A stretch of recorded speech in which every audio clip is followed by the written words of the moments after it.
Bienvenue à Liste du jour. Nous abordons aujourd'hui 14 personnes, 14 personnes qui ont été surnommées, dont on a changé de nom dans la Bible. Liste du jour, c'est notre approche dans explorant la Bible pour tenter de faire sortir dans nos études de la Bible des textes, des mots, des expressions ou des choses qui peuvent être listées, qu'on peut trouver dans la liste. Comme aujourd'hui, nous parlons des 14 personnes qui ont été surnommées, dont on a changé de nom. Le premier, c'est Abraham. Il s'appelait Abraham. Alors, Dieu va, après qu'il ait donné la promesse qu'il va devenir la source de multiplication des familles, il va lui donner le nom d'Abraham.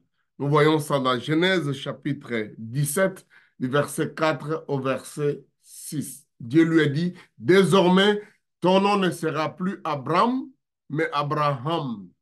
Abraham qui signifie père élevé, alors qu'Abraham signifie père d'une multitude. En quelque sorte, son nom décrivait maintenant ce qu'il va devenir. À une époque où l'homme était stérile, sa femme était stérile, disons, il n'avait pas d'enfant. Dieu dit, tu deviens père d'une multitude.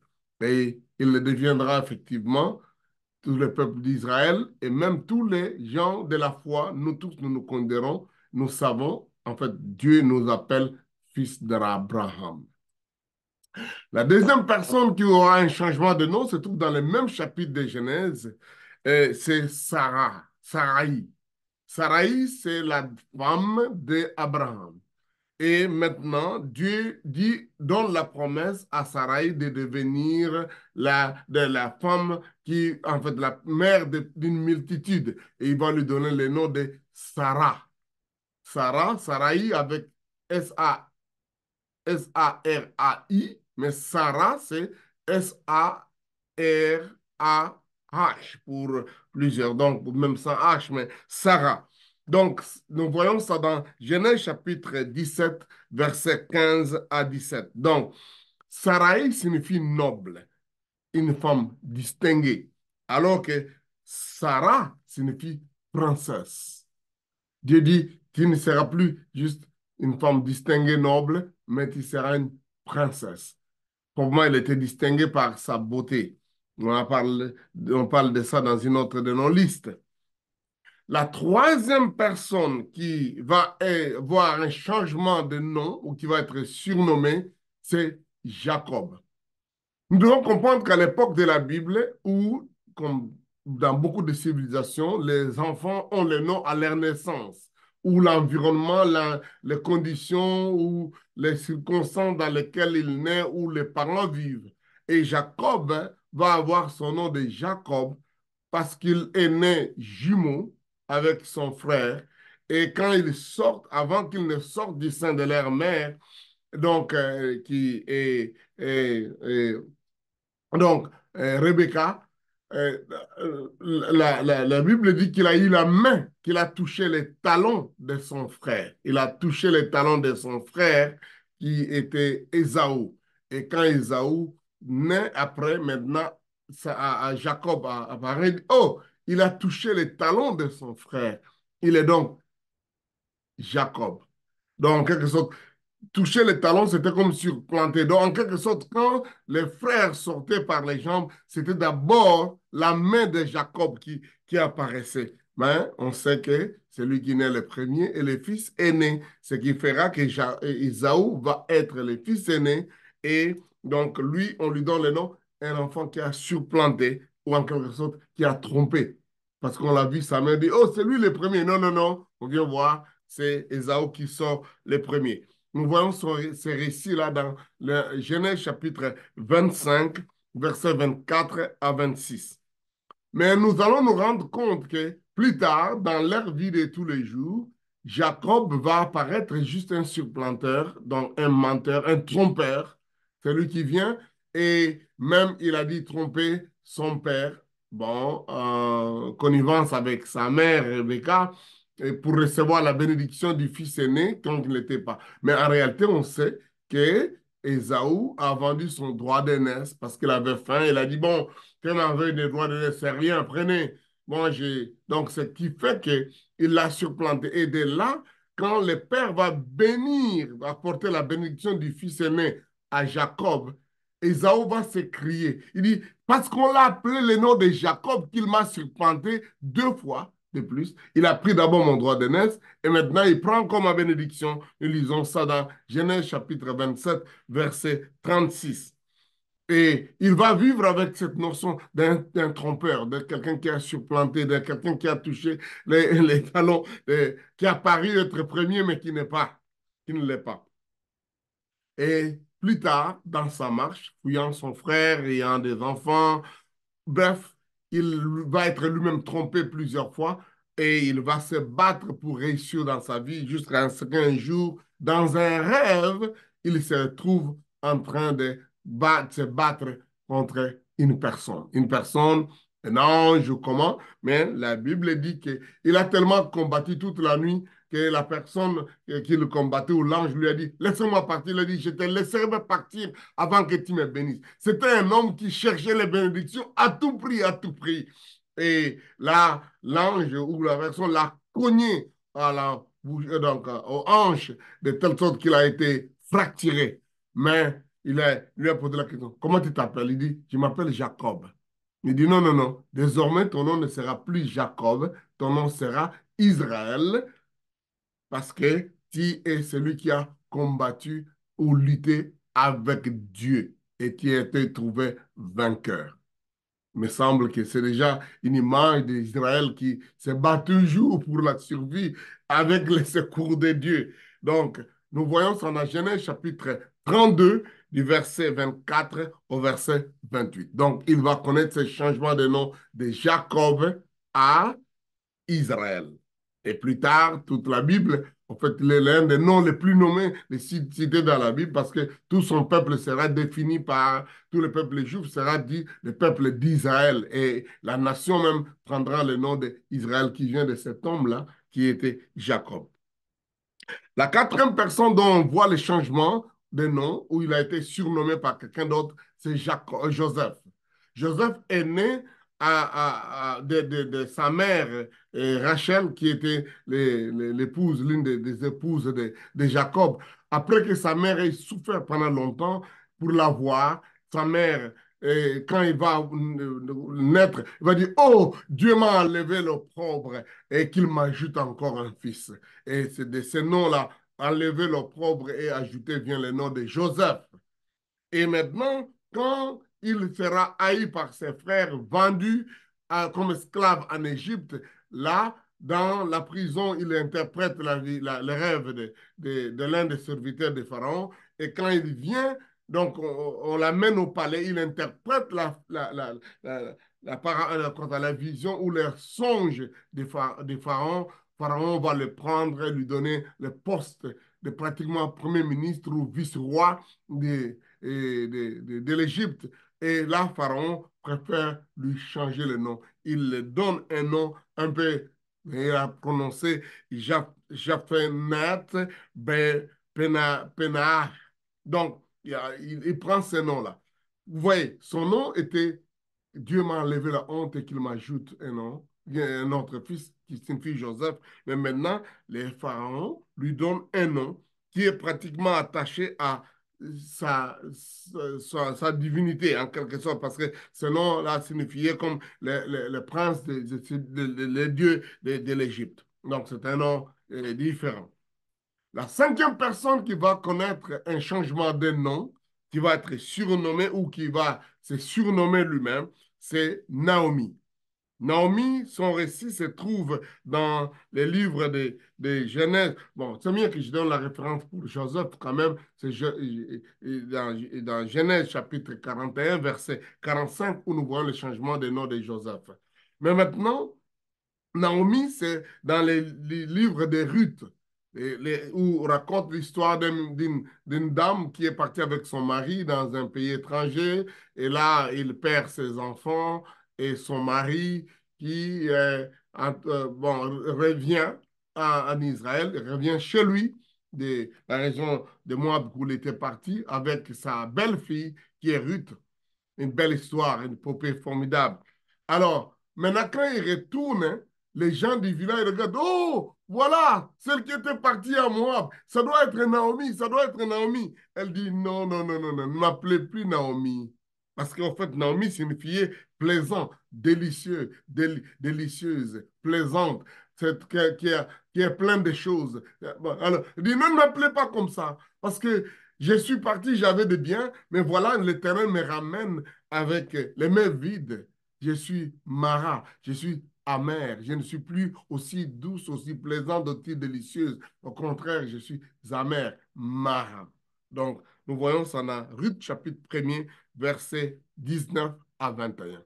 Donc, c'est elle-même qui s'est fait changer de nom à cause des circonstances, des misères, des difficultés et de l'amertume avec laquelle elle rentre dans son pays. La sixième personne, c'est Esther. Esther, nous la connaissons quand lisons la Bible comme une des filles qui a été reine dans un royaume médo-perse qui est devenue l'épouse d'Achéris après qu'il s'est débarrassé de sa femme, la reine Vatsi. Alors, cette fille, elle est née comme une juive et elle s'appelait Adassa. Son nom, c'est Adassa, en fait, qui signifie la myrte ou la fleur de myrte. Et donc là, quand elle vient dans un pays étranger avec son cousin, en fait, les filles de son oncle, parce qu'elle-même, Adassa, était orpheline de père et de mère. Alors Mardoché, qui est le fils de son oncle, la prend pour vivre avec, en fait, disons que Adassa est la fille de l'oncle de Mardoché, c'est ce que je devais dire. Alors, Mardoché va la prendre avec elle. Et quand ils arrivent dans cette contrée-là, il lui donne un nom qui est pratiquement médo-perse, qui est Esther, qui signifie l'étoile. L'étoile. Donc, vous verrez ça dans le livre d'Esther, le chapitre 2, versets 6 et 7. Donc, elle change de nom de Adassa vers Esther. Là, et il faut retenir aussi que quand on voyait la fleur de myrrhe, c'est un peu comme une étoile, quoi. Disons, probablement, ils ont juste joué les jeux de faire partir un nom hébraïque vers un nom médo-perse, pour dire Adassa, la fleur de myrte qui est un peu étoilée, mais aussi vers, en fait, un nom plus médo-perse qui est étoile, la star. Et c'est ce qu'elle va devenir, effectivement, choisie parmi les plus belles filles dans les concours de Miss. Et elle deviendra la reine. La septième personne, c'est Daniel. Daniel, lui aussi, va avoir subi un changement de nom lorsqu'ils sont en captivité dans une terre étrangère. Qu'est-ce qui arrive?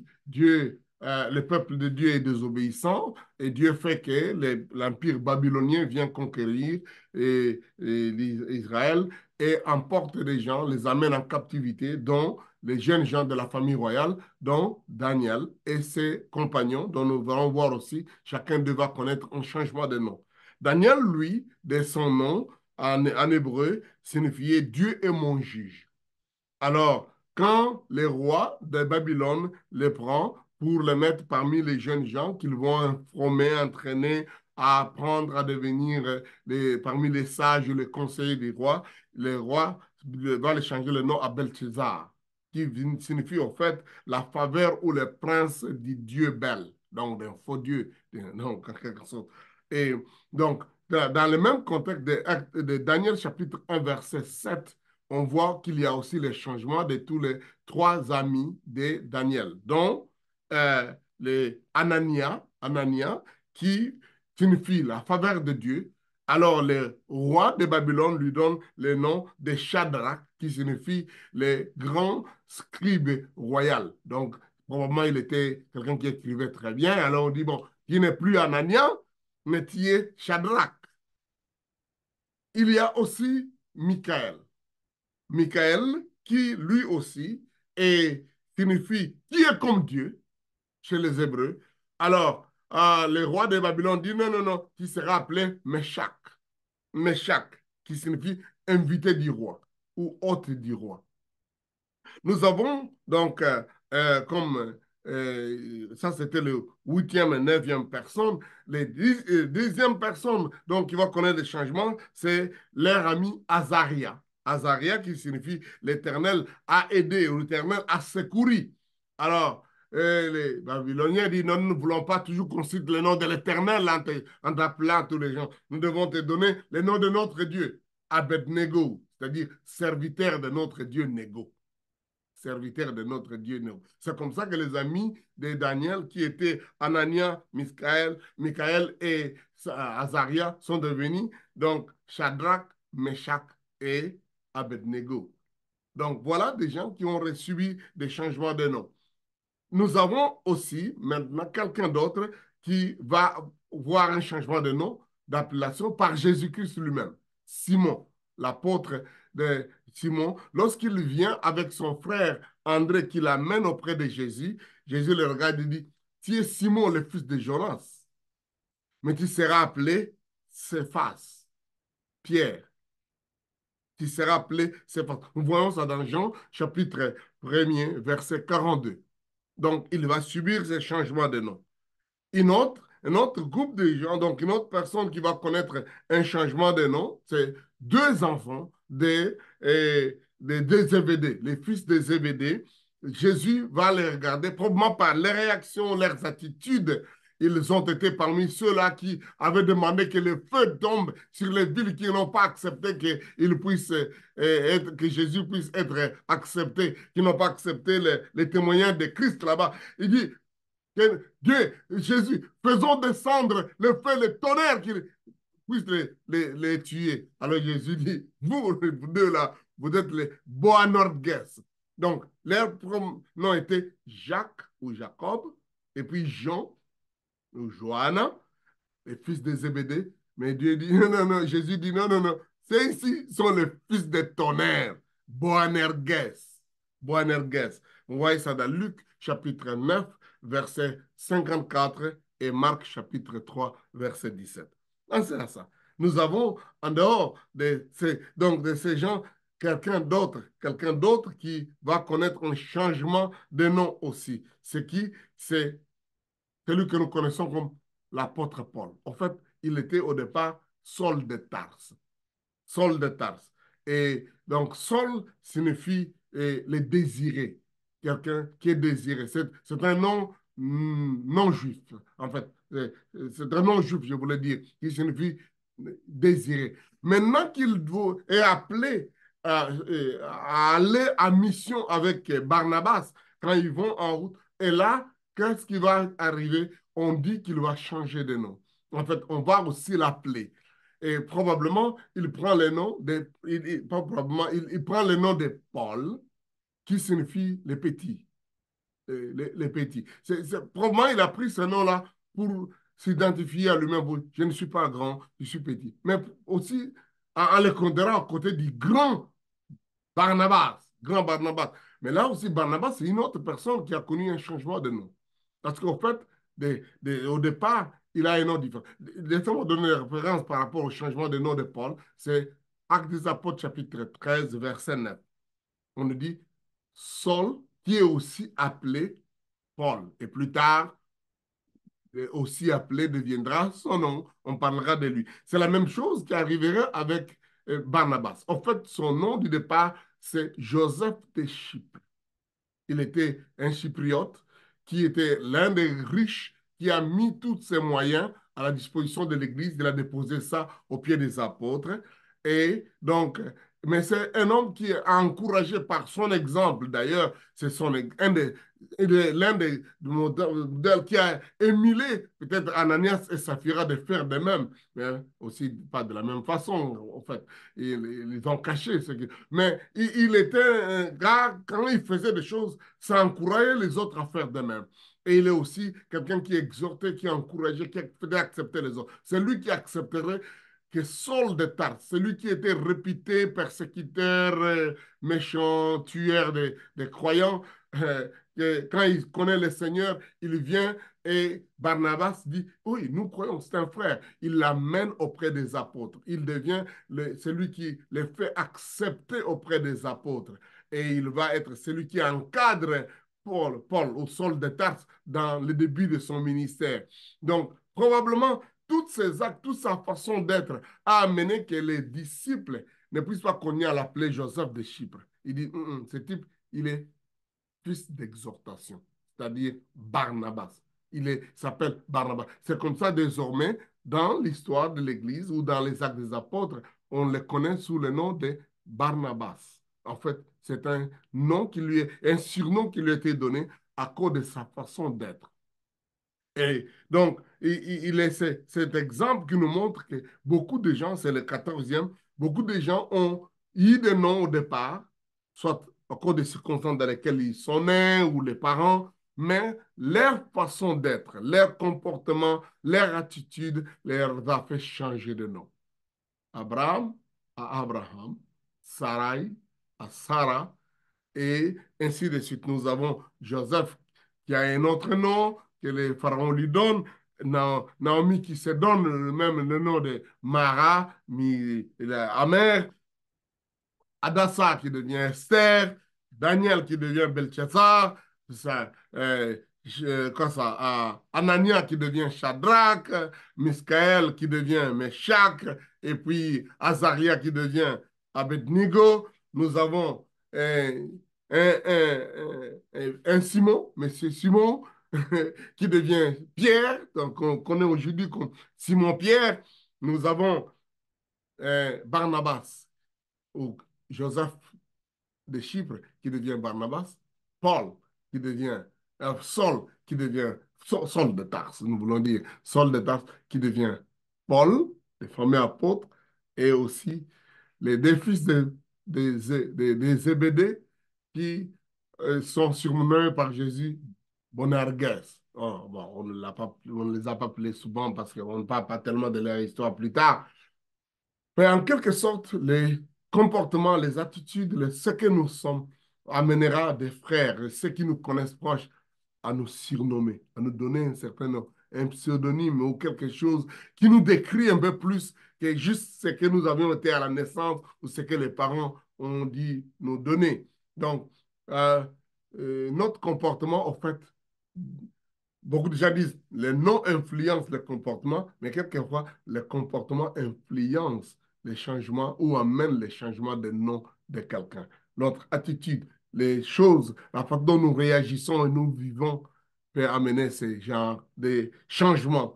Il y en a 14 personnes, s'il faut appeler ça 16, il faut dire, c'est mieux. Donc, qui nous retrouvons avec ces changements formidables de noms parce qu'effectivement, et leur comportement ou les gens qui les ont entourés ont trouvé en eux cette description au travers des noms qu'ils ont. C'était la liste du jour. Comme vous pouvez, si vous voulez avoir beaucoup plus de nos listes, allez sur notre chaîne, sur nos sites et sur nos publications. Vous aurez cette série, cette façon d'étudier, d'explorer la Bible en présentant des listes bibliques. Que Dieu vous bénisse. Ça a été un plaisir de nous servir et d'étudier la Bible avec vous de cette façon-là.